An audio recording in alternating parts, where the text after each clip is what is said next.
The Fox 61 News at 6 starts now. All right, we are following breaking news in a suburb of Detroit, Michigan tonight, where a suspect is dead after police say an armed man drove his car into Temple, Israel in West Bloomfield Township, Michigan. Security fired shots at the suspect, ultimately hitting him and killing him. The car caught fire after the crash. Officials have not identified the suspect at this point. The school, a portion of that building is a school. It actually has a kindergarten and a preschool and a daycare center there, but police say no children or staff were hurt. A security guard was hit by the car, but is expected to be okay tonight. Thanks for joining us for the Fox 61 News at 6. I'm Brent Harden. And I'm Sarah Sanchez. Officials are holding a press conference. We're hoping to learn more about that suspect and about what happened today in Michigan. We're still waiting to get word if we have that up for us tonight. But we're going to have to check in just a moment. We will stay with that and get back to that press conference when we can. In the meantime, the woman accused of holding her stepson captive for more than 20 years received additional charges in a Waterbury courtroom today. Kimberly Sullivan was first arrested and charged in the case on March 12th, exactly 1 year ago today. And Fox 61's Alicia Hercules is in Waterbury with more on those additional charges and what's next in the case. Those additional offenses include 2 more kidnapping charges. Sullivan has already pleaded not guilty to her initial charges, including assault and cruelty to persons. Everyone knows you're a child abuser. This wasn't true then, it's not true now.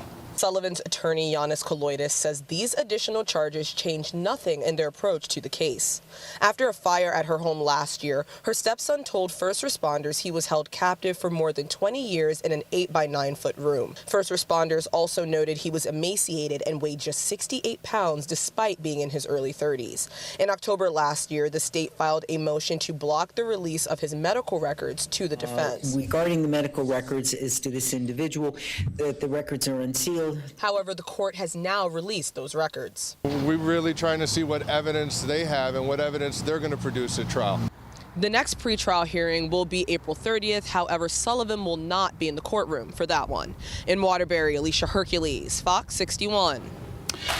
Alicia, thank you. An inmate died at the McDougall-Walker Correctional Institution in Suffield this morning, the second reported death there in less than a week.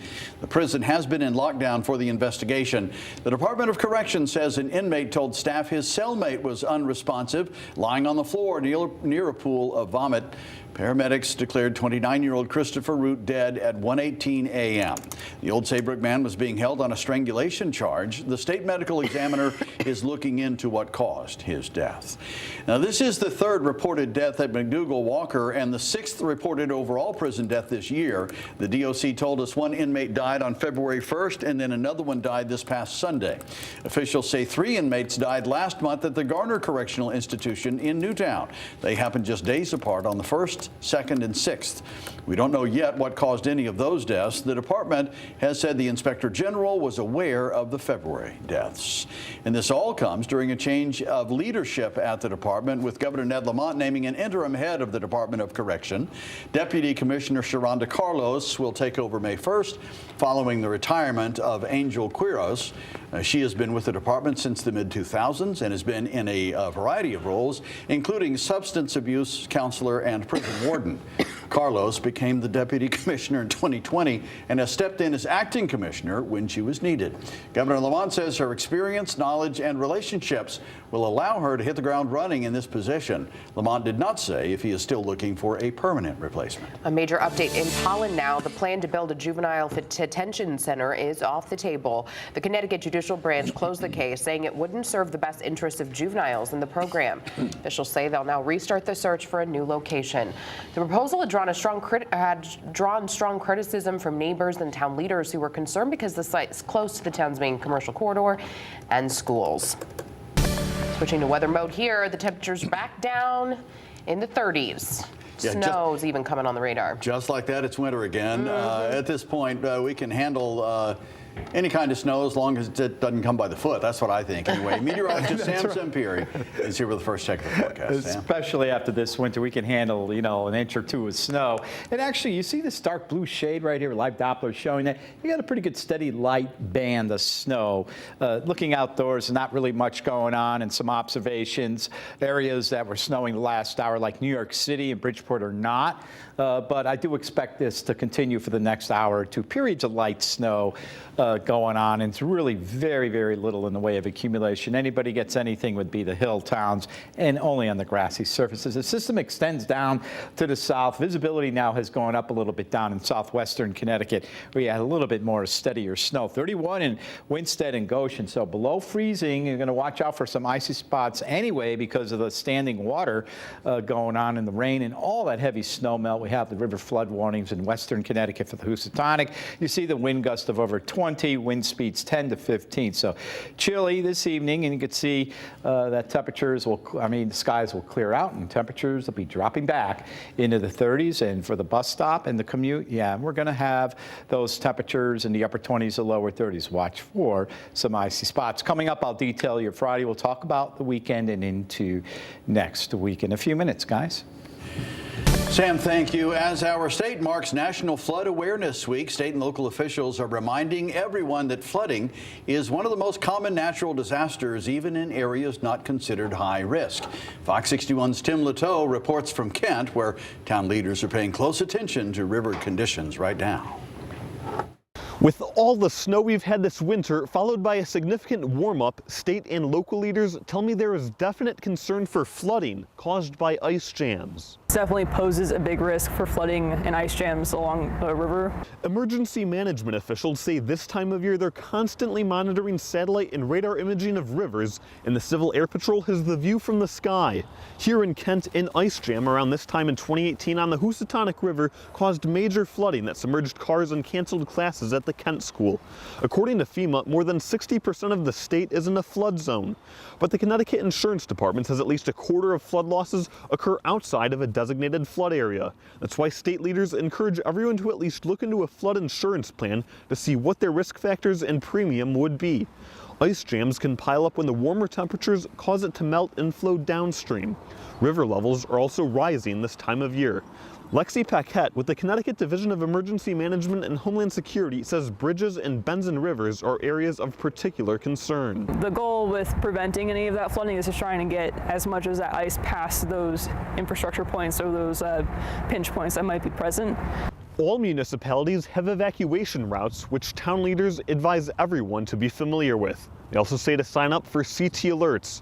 We'll have more coming up tonight at 10 about what Kent leaders learned from the 2018 flood. In Kent, Tim Latow, Fox 61. Naugatuck police have made an arrest in a major alleged human trafficking ring. Investigators say they found evidence at a local spa that proves they've been involved in trafficking and prostitution. Fox 61's Jamel Johnson heard from local advocates who believe the arrest is a huge win in the battle against these crimes. Cedar Health Therapy Spa has been under investigation since November after police received complaints about alleged prostitution. Now the owner has been arrested and this business is closed indefinitely. The spa is one of the few businesses located on Cedar Street. On the surface, it was a massage parlor and spa, but Naugatuck police allege this may have all been a front for a significant human trafficking and prostitution ring. Dr. Nadine Thomas is the executive director of the Underground New England, a human trafficking prevention advocacy group. A lot of times when we think about human trafficking, or when we are taught about human trafficking, we're thinking kidnap, stranger danger. But what we don't realize is that human trafficking is much more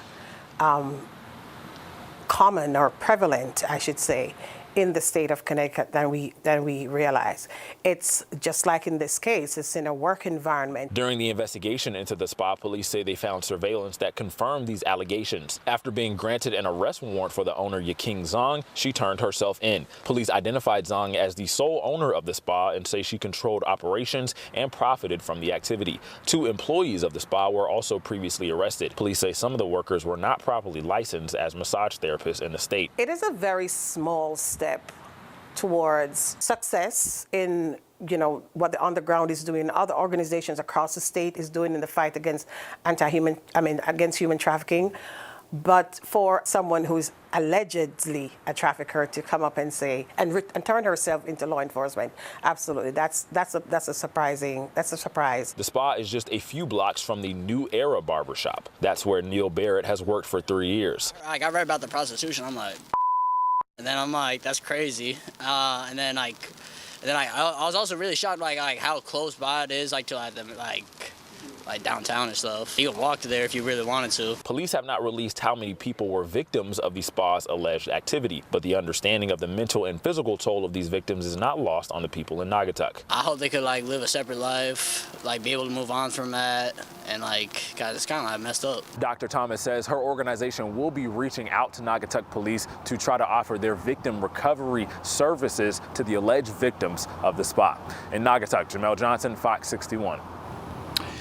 Jamel, thank you. New Haven police arrested 3 men in 2 car stops and seized 4 illegal guns last night. Officers say they first spotted a heavily tinted car speeding on Ellsworth Avenue around 6:30. Once it was parked, police ordered the driver, Joshua Blumel, out of the car. We're told they found multiple guns in the car and he was charged with multiple crimes. Later that night, police say they saw a driver known to illegally carry firearms. Officers tried to pull them over, but they took off. The officers used stop sticks to stop the car, and it worked. They arrested the driver, Desmond Claude. We're told his passenger, Dejon Wright, tried to run, but he was caught. Police say they found a gun and a magazine in Wright's backpack. Claude and Wright both face several charges. Well, we received a tip today about a so-called fitness influencer abusing a dog in Glastonbury. Video of the incident circulating around social media. Desmond's Army says the abuse happened in front of his children. The advocates say he has a criminal history. We reached out to the Glastonbury Police Department and they say they haven't arrested him, but they are investigating the incident.